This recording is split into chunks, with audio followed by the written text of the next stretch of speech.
therapy. This is my vlog where I talk about all the things I love about sewing. If that's your jam, please hit the subscribe button and we're going to get straight into what I've been making in January.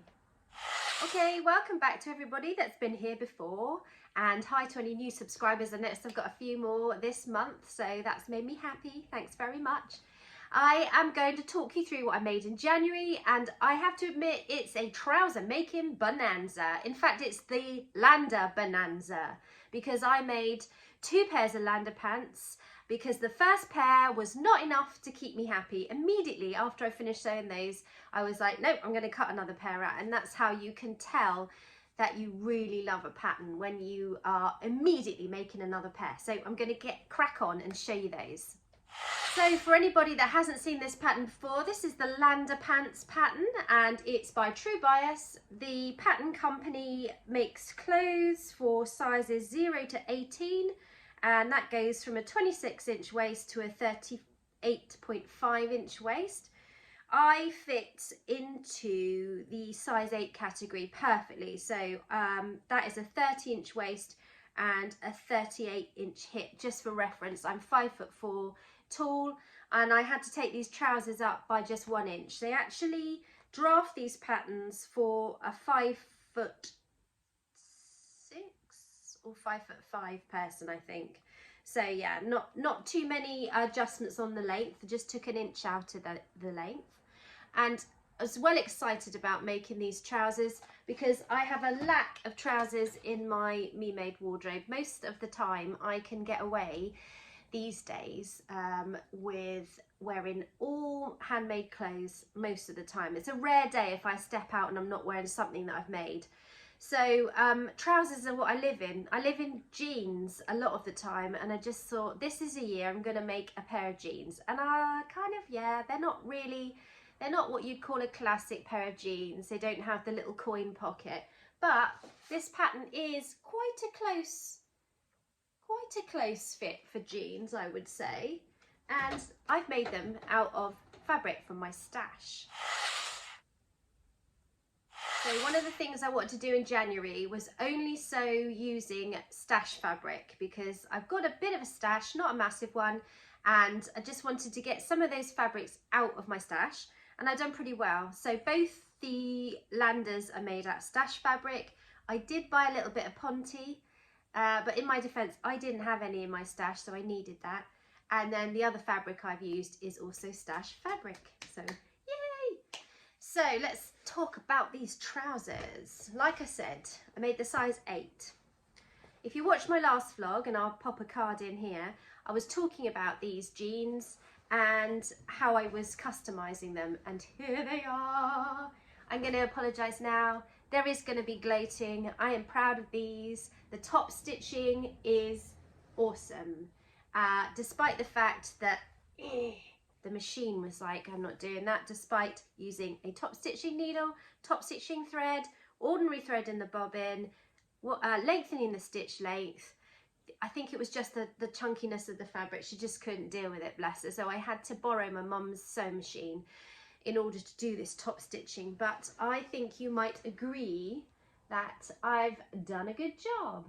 So this is antique gold, this thread, and it's a Gutterman thread.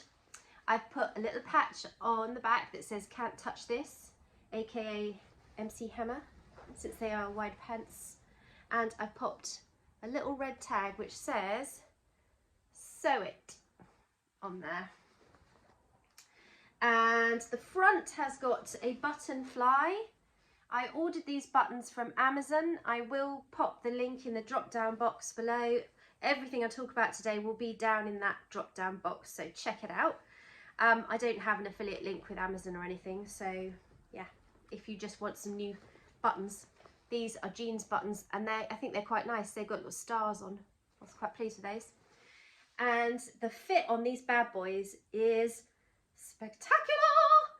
Honestly, apart from a little bit of a sway back because the waistband is straight and I've got a little bit of a dip in the old spine, these, I was so pleased. I literally put them on and they fit.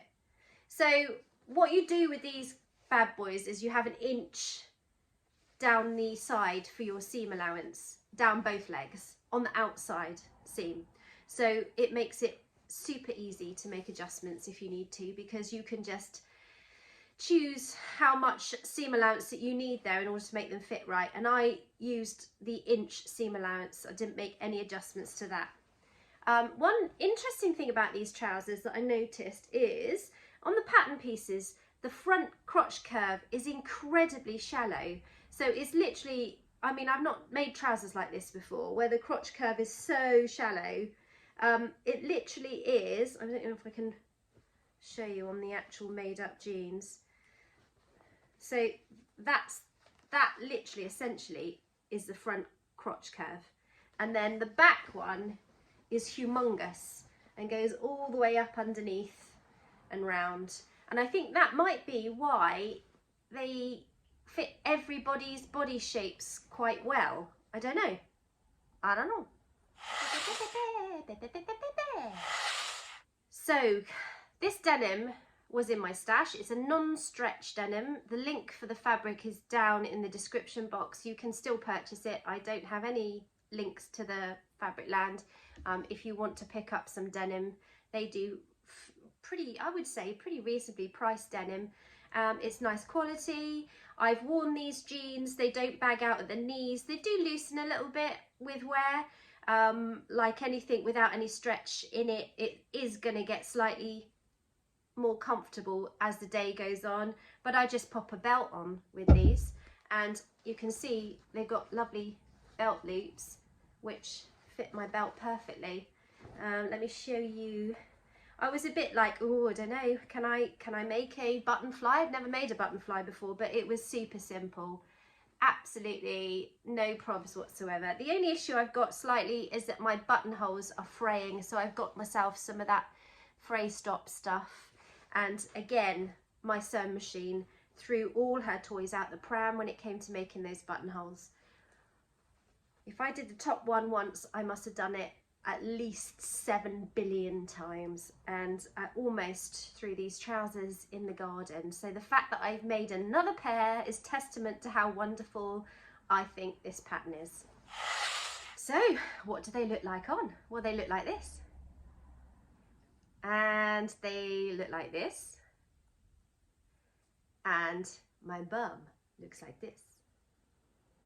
This time around, I have done the sensible thing, and the minute I finished my jeans and I wanted to wear them, I had photos taken of me in them. So all my garments this month are photographs, so you can see them on my body, because I know lots of people said in the comments that they'd actually prefer to see them on. So I am doing my best to make that happen. So what did the second pair look like, I hear you ask? Well, let me tell you, I had some corduroy in my stash. That has been in there for best part of 6 years probably. I bought it at the Knitting and Stitching show a long time ago. I can't even remember why I was going to, what I was going to do with it, but here it is. Oh, I know. I think it was because I wanted some corduroy to make my son's fox coat. I will put a picture in to remind you what that looks like. But it was the wrong colour. It wasn't foxy enough. So it went in my stash and got forgotten about until the Lander pants. And here they are. I know that corduroy gets bigger as you wear it. I don't know if you guys have experienced the joy of non-stretch corduroy, but it just grows and grows, and then you end up with a pair of trousers that don't fit you anymore. So I made this pair tighter on purpose. I took a wedge out of the back seam here, literally just like a triangular wedge out of this back seam, so that I could bring in the gap at the back where my sway back is, to make them nice and tight. I also graded this seam up and just took it in by, I think, about 1 centimetre either side, just so that they are properly snug when they first come out of the washing machine. And then I put a belt on, and by the end of the day they're not too loose, although the knees do go. So I don't think I will make another pair without any stretch in them, although the pattern does tell you that it should be a non-stretch fabric. So what I did with this pair is I just put a plain old tab in there just for fun, because I thought it makes it look kind of different and a bit bespoke. And then you've got these massive pockets on the front. I lined these with just a acetate lining that I had, and still got the same buttons on the front, as you can see. And on the back, I went for just plain.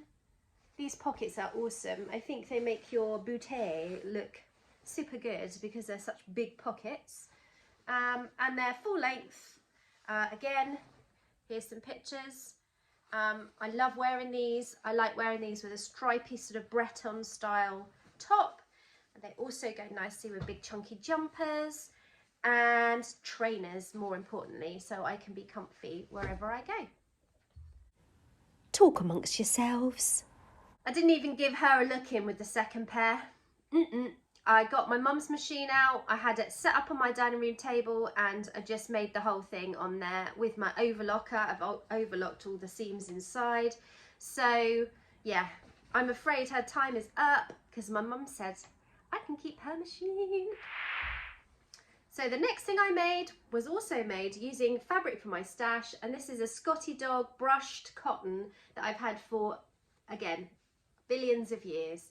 And my daughter spied this when we went to the knitting and stitching show together ages and ages and ages ago, and was like, oh mummy, can you make me a pair of pajama bottoms? And I was like, yeah, I will. And then just never got round to it, and she's been reminding me ever since. So I just finally pulled my finger out and got them done. This is a free pattern. It's the City Gym Shorts by Pearl Soho. I'll put the link down in the drop down box below. I've also done a tutorial on this pattern, which I will pop a card in. So if you want to follow along with me sewing these shorts, you can. They are super easy to make. They're really, really cute. We've made hundreds of pairs. No, that's an exaggeration, Carrie. It's not hundreds of pairs. I've probably made about 20 of these, probably, for me, for my daughters. They are really comfy, and I'm assuming, I mean, they are unisex. I could make my son pairs of these if he wanted shorts in the summer. You just pop a bias bound hem all the way around. They are cleverly constructed, sort of flat. You put the bias binding on, and then you sew them together at the side seams just by overlaying one piece of bias binding with another, and then just top stitching down to where you want them to stop. They're just really cute. They're super flirty and fun, and yeah, elasticated waist, win-win. She's got her pajama pants. Mum's a hero. Whoop, whoop. And that was that. So the last thing I made was another pair of trousers. It was all about the trousers this month. And this is a different pair of trousers. I didn't make another pair of Landers. I made a pair of Wendy Ward's Derwent trousers. So I will show you in the book, which is called Sewing with Knitted Fabrics. I quite like this book. I know it hasn't been super popular because Wendy was trying, I think, to be extra helpful with her sizings, but actually what's happened is it's kind of confusing. It's a bit confusing, the sizings. So they're all numbered by the, see, I can't even remember, that's how confusing it is. All I know is I made a 38-inch hip in these trousers because that's my hip measurement. So these are for Ponte or any other sort of like double knit kind of jersey. I suppose you could use, there's no reason why you couldn't use a viscose jersey or something else if you wanted to, but I've always made them in Ponte because they are like supremely comfortable tracksuit bottoms, but you can get away with wearing them to work and they look like super smart trousers. So they're black. This Ponte cost me £6.50. I went to, let me see, where did I go? Oh, my son had a birthday party like miles away, and I did what any good sewist does and Googled fabric shops nearby and found a small haberdashery type place in a town called Shaftesbury, and Hine & Parsons is the name of the shop, and they don't sell masses of fabric, but they did have 1 metre of Ponte left for £6.50, and I thought, I need some black trousers in my life. I have made these trousers numerous times before. I've made them culotte length, I've made them full length. but I just need another pair of black culotte and rubbish. I just needed another pair of black long length ponty pants, ponty trousers, which I made on my overlocker mostly, apart from putting the elastic in. So the elastic is, it's white for a start. The eagle-eyed among you will notice that I couldn't be asked to go and buy any black elastic, so it's white elastic. But what you do is you sew it to the outside of the trouser, then you turn it in on itself, and then it sort of becomes a bit like a facing, but the elastic is sewn in, and then you just top stitch around the outside. I don't even know if you're going to be able to see that, it's black. And I use a stretch stitch on my mum's sewing machine to finish the waistband, and then I did the same with the bottoms. And what I found previously is ponty has got a bit of a tendency to shrink a little. So the last time I made a pair of long length ponty trousers, they ended up being a bit short. So this time around, I've left myself a good 2 inches at the bottom, which I've double folded. So if they do shrink a bit, I can unpick, though I don't really want to unpick, but I could let the hems down. But for £6.50, you can't really go wrong, and I'll put a picture in so you can see me in them. I love wearing these with big chunky jumpers. I think they'd look super with like a shirt, maybe. I've been thinking to myself more and more, I need the Cali shirt pattern, because I have got several cottons in my stash that would probably make quite nice crop shirts that you could wear with wide leg trousers.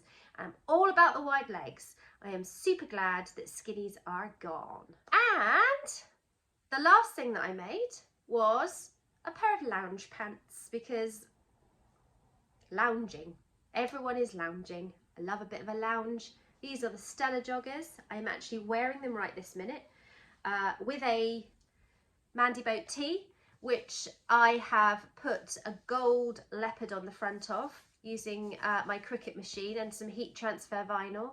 I love this t-shirt. You guys know I love this t-shirt. Mandy Boat tee is a free pattern. I put the link down below. There's also the Monroe turtleneck, which I'm feeling I might have to venture into. But yeah, super duper boxy t-shirt and Stella joggers. So I made these Stella joggers using more fabric from my stash. It was a huge piece left over from making, what did I make? Bertha cardigan. I'll pop a picture in. Bertha cardigan, Tilly and the Buttons pattern. And I had loads of this left over. I have no idea why I bought so much. I think I must have done my classic thing of buying the fabric without having a plan in mind, and then just ended up with this massive piece of leftover fabric, which I made into these Stella joggies. Oh, get too hot for this. So, yeah, you can't see. I'm putting pictures in. It's kind of ribbed. It is not a sweatshirt fabric. I don't even know how you would describe it. If they have any more, I will find out what it's called. Sadly, Franklin's do not do online shopping, which is such a shame. So yeah, you can't get hold of any of this, but there are plenty of other online shops that do sell similar products. And it's a nice heavy weight, stretchy jersey rib knit type fabric, which has got quite a bit of structure to it, which is perfect for the Stella joggers. Massive, great big deep pockets. And what I did with these pockets is I used a cotton jersey for the pocket facing, because I didn't want them to be really bulky and stick out. And yeah, I lived in these, well, I'm living, let's be honest, I'm living in these tracksuit bottoms. The pattern comes from Tilly and the Buttons book Stretch. I've made, I don't know, 3 pairs already, maybe. I am aware that more people like the Hudson pants, but these are a higher rise and I just prefer a higher rise. Not that I've got the Hudson's pants pattern, because I just think, well, if it's not broke, don't fix it. I like these trackies, so yeah, no need to buy another pattern. So that's what I made in the month of January. I hope you enjoyed that. As always, thanks so much for being here. Press the like button if you did like this video, and I would love it if you'd subscribe. Also, the little bell will tell you when the next video is out, and as we know, I'm rubbish at being consistent, so it might well be worth it. Press that bell, and I will see you next time. Bye! What am I trying to say? That's rude. I'm going to name this vlog the Lander Bonanza.